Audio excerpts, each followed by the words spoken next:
الحمد للہ رب العالمین والعاقبۃ للمتقین والصلاة والسلام علی اشرف الانبیاء والمرسلین نبینا محمد وعلی آلہ واصحابہ واہل طاعتہ اجمعین اما بعد فاعوذ باللہ السمیع العلیم من الشیطان الرجیم بسم اللہ الرحمن الرحیم یریدون لیطفئوا نور اللہ بافواہہم واللہ متم نورہ ولو کرہ الکافرون۔ رسول اللہ صلی اللہ علیہ وسلم کا فرمان ہے،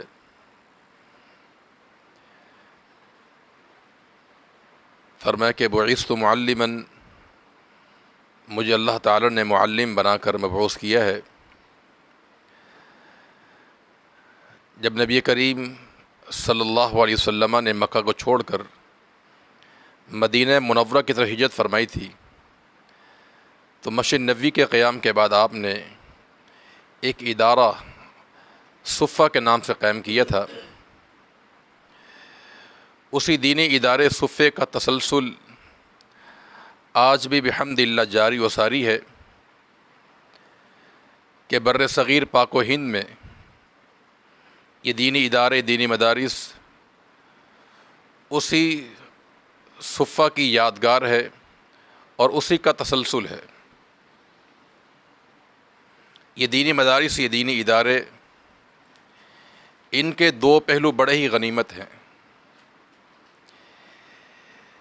ایک تو یہ دینی مدارس انبیاء کا جو مشن ہے اس کے حامل افراد تیار کر رہے ہیں، اور دوسرے نمبر پر ان دینی اداروں نے مسلمانوں کو ان کے ماضی سے جوڑا ہوا ہے۔ آج ہمارے معاشرے میں اگر اسلامی تشخص قائم ہے تو یہ دینی اداروں کی برکت سے ہے۔ اسلامی عبادات اور شعائر کا جو لوگ احترام کرتے ہیں، یہ دینی اداروں کی برکت، ان کا فیض ہے۔ ہمارے معاشرے میں اللہ، اس کے رسول صلی اللہ علیہ وسلم کا چرچا ہے تو یہ بھی دینی اداروں کے مرہون منت ہے۔ دینی مدارس، دینی ادارے، یہ کسی بھی ملک کی جو نظریاتی سرحدیں ہوتی ہیں اس کے یہ محافظ ہوتے ہیں۔ ان دینی مدارس نے ہمیشہ سے اسلام کی سربلندی کے لیے اور باطل کی سرکوبی کے لیے دن رات انہوں نے اسلام کی سربلندی کے لیے اپنا اوقات کو صرف کیا ہے۔ تو دینی مدارس کی خدمات کو کبھی بھی فراموش نہیں کیا جا سکتا ہے۔ یہ معاشرے کا ایک عظیم حصہ ہے جس کی تاریخ، جس کی خدمات ناقابل فراموش ہے۔ پاکستان میں کوئی ایسا سرکاری ادارہ نہیں ہے جو ہماری یہ ضرورت پوری کر سکے کہ کسی بھی مسجد میں امام چاہیے ہو تو امام مہیا کر سکے، خطابت کے لیے خطیب چاہیے ہو، دینی مسائل کی رہنمائی کے لیے مفتی چاہیے ہو۔ کوئی بھی سرکاری ادارہ ایسا قائم نہیں ہے جو یہ ضرورت پوری کر سکے، حالانکہ یہ ایک بنیادی ضرورت ہے۔ یہ اگر ضرورت پوری کی ہے تو دینی اداروں نے کی ہے۔ آپ جانتے ہیں کہ معاشرے میں انسان کو روزمرہ کے مسائل کا سامنا کرنا پڑتا ہے، تو ان روزمرہ کے مسائل کو حل کرنے کے لیے عوام الناس شریعت کی رہنمائی کے لیے علماء پر ہی اعتماد کرتے ہیں۔ اس کے علاوہ کوئی ایسا طبقہ نہیں ہے ہمارے معاشرے میں، چاہے وہ ڈاکٹر ہو، چاہے وہ انجینئر ہو یا کسی اور شعبے میں کام کرنے والا ہو، جو روزمرہ کے جو مسائل ہیں اس کا حل پیش کر سکے۔ مثلاً طلاق کا مسئلہ ہے، رضاعت کا مسئلہ ہے، میراث کی تقسیم کا مسئلہ ہے، دیگر اور جو عبادات، معاملات ہیں، ان تمام کا حل عوام الناس علماء کے پاس آتے ہیں اور ان کی خدمات لے کر ان مسائل کو حل کرتے ہیں۔ یہ دینی اداروں کی خدمت ہے، یہ ان کی تاریخ ہے۔ یہ کسی بھی معاشرے میں رسم و رواج ہوتے ہیں، ان رسم و رواج کی بھی تکمیل عوام الناس اہل علم سے کرواتے ہیں۔ مثلا ہمارے ہاں نکاح ایک رسم ہے، ہمارے ہاں ولادت کا معاملہ ایک رسم ہے، یہ جنازہ ہے، نکاح ہے، ولادت جیسے تمام امور، اس کی تکمیل کے لیے عوام الناس اہل علم کی خدمات حاصل کرتے ہیں۔ اور پھر معاشرے میں بعض ایسی رسومات بھی ہوتی ہیں جو ہندوانہ ہیں، تو ان رسومات کے صحیح اور غلط ہونے کا تعین کے لیے بھی عوام الناس اہل علم سے رابطہ کرتے ہیں۔ یہ بھی دینی اداروں کی خدمات ہے کہ نکاح کے لیے اور جنازے کے لیے اور ولادت سے امور کے لیے عوام الناس ادھر رجوع کرتے ہیں۔ مساجد جو ہماری عبادات کا مقام ہے، جہاں 5 وقت نماز ادا کی جاتی ہے، اور ہفتے کے بعد خطبہ جمعۃ المبارک، جس میں انسان کے ایمان کی، عقیدے کی اصلاح کی جاتی ہے، یہ اصلاح کا فریضہ بھی 99% علماء کرام ادا کرتے ہیں۔ مساجد میں قرآن پڑھانے کا انتظام ہوتا ہے، نوجوانوں کی کلاس لگائی جاتی ہے، ان تمام امور میں علماء کی خدمات لی جاتی ہیں۔ حتیٰ کہ بعض ایسے امور بھی ہیں کہ ہماری سرکار بھی علماء کے بغیر وہ فیصلہ نہیں کر سکتی ہے۔ مثلا ہمارے ہاں پاکستان رؤیت ہلالی کمیٹی موجود ہے، جو کہ علماء پر مبنی ہے۔ زکوٰۃ عشر کی کمیٹی ہے، یہ بھی علماء پر مبنی قائم ہے۔ اس کا معنی یہ ہے کہ یہ جو ضروریات ہیں ہمارے معاشرے کی، یہ کون پوری کر رہا ہے؟ دینی حوالے سے یہ دینی ادارے پورے کر رہے ہیں۔ تو لہذا دینی اداروں کی تاریخ ناقابل فراموش ہے، اس کی بہترین تاریخ ہے، لیکن اس کے باوجود لوگ انہی علماء کو، دینی اداروں کو اپنے تان کا نشانہ بناتے ہیں، کبھی ملا بول کر، اور کبھی انہیں یتیم اور مساکین کا تانا دے کر ان کو بدنام کیا جاتا ہے۔ ان تمام باتوں کے باوجود دینی ادارے اپنے کام میں مگن ہیں اور دن رات جو ہے دینی خدمات میں مصروف عمل ہیں۔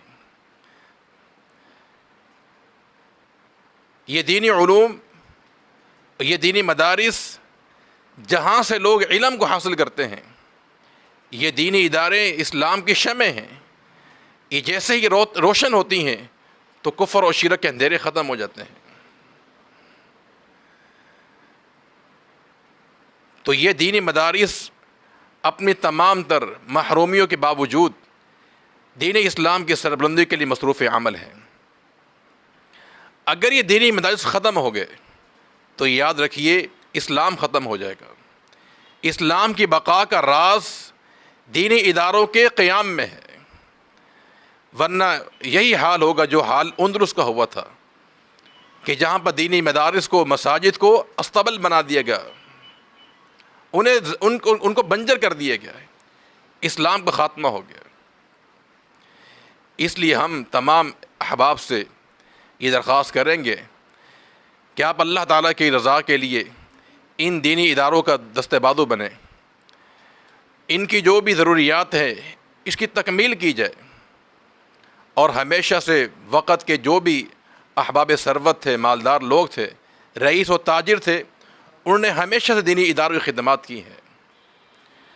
عمر ابن عبدالعزیز رحمۃ اللہ علیہ کہ جنہوں نے علم کی نشر و اشاعت کے لیے گراں قدر فریضہ سر انجام دیا ہے کہ احادیث کو جمع کیا، انہوں نے بیت المال کے لیے حکم جاری کیا تھا کہ جتنے بھی علماء ہیں ہر ایک عالم کے لیے 100 دینار کا وظیفہ مقرر کیا جائے، تاکہ یہ علماء جو ہے دنیا کی مصروفیات کو چھوڑ کر دین کے کام میں لگے رہیں اور یہ مصروف رہیں۔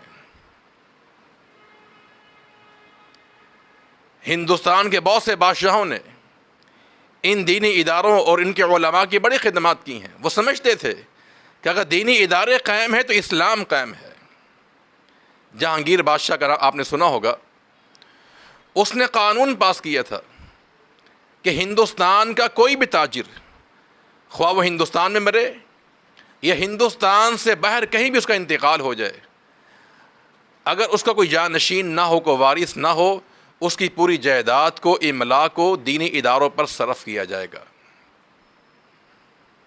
اور وقت کے بادشاہوں نے ایک خطیر رقم، بہترین وظیفہ جو شاہی وظیفہ ہوتا ہے وہ اہل علم کے لیے مقرر کیا ہوا تھا۔ قرآن مجید میں رب العالمین کا ارشاد ہے کہ للفقراء الذین احصروا فی سبیل اللہ لا یستطیعون ضربا فی الارض، کہ تمہاری خیرات، تمہارا مال ان محتاجوں کے لیے ہے جن کو اللہ کے راہ میں روک دیا گیا۔ بہت سے علماء امت نے اس آیت سے یہ معنی لیا ہے کہ وہ لوگ جو علم شرعی کے حصول کے لیے اپنے آپ کو وقف کر چکے ہیں ان پر اپنا مال، اپنی خیرات کو تقسیم کیا جائے۔ علامہ غزالی رحمۃ اللہ علیہ فرماتے ہیں کہ تم اپنے صدقہ اور خیرات کو ایسے لوگوں تک پہنچانے کی کوشش کرو کہ جن کو دینے سے تمہارا صدقہ خیرات کا مقام بڑھ جائے، اس میں اضافہ ہو جائے۔ پھر فرماتا ہے جیسے اہل علم ہے، اہل علم پر صدقہ خیرات کیا جائے تاکہ تمہارے صدقے کا ثواب اور مقام بڑھ جائے۔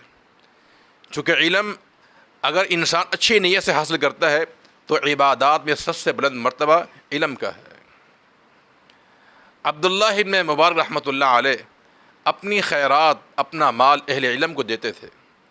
جب ان سے کہا گیا کہ آپ اس مال کی تقسیم میں اوروں کو بھی شریک کر لیں، تو آپ نے جواب دیا تھا کہ نبوت کے منصب کے بعد میں کسی ایسے منصب کو نہیں جانتا جو نبوت کے منصب سے اعلیٰ اور افضل ہو۔ چونکہ علماء جو انبیاء کے وارث ہوتے ہیں تو فرماتے ہیں کہ میں نہیں جانتا کہ نبوت کے منصب کے بعد کوئی ایسا منصب ہو جو اس منصب سے اعلیٰ یا افضل ہو۔ اس لیے فرماتے ہیں کہ میں اپنا مال ان پر خرچ کرتا ہوں تاکہ اہل علم جو ہے فارغ البال ہو کر دین علم کو حاصل کریں اور نشر و اشاعت کرتے رہیں۔ تو ہم بھی تمام احباب سے درخواست کریں گے کہ ان حالات میں اپنی جمع پونجی، اپنی خیرات، اپنا مال اللہ تعالیٰ کے راہ میں دینی اداروں پہ خرچ کریں، ان کے دست و بازو بنیں۔ ان کی کوئی خاص آمدنی نہیں ہوتی ہیں، یہ اہل ثروت کے تعاون سے ہی یہ ادارے چلا کرتے ہیں۔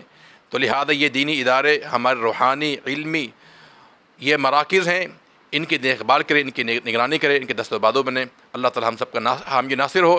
اللہ تعالیٰ دینی اداروں کو محفوظ رکھے اور دین پڑھنے پڑھانے والوں کو رب العالمین ہمیشہ قائم و دائم رکھے۔ السلام علیکم ورحمۃ اللہ۔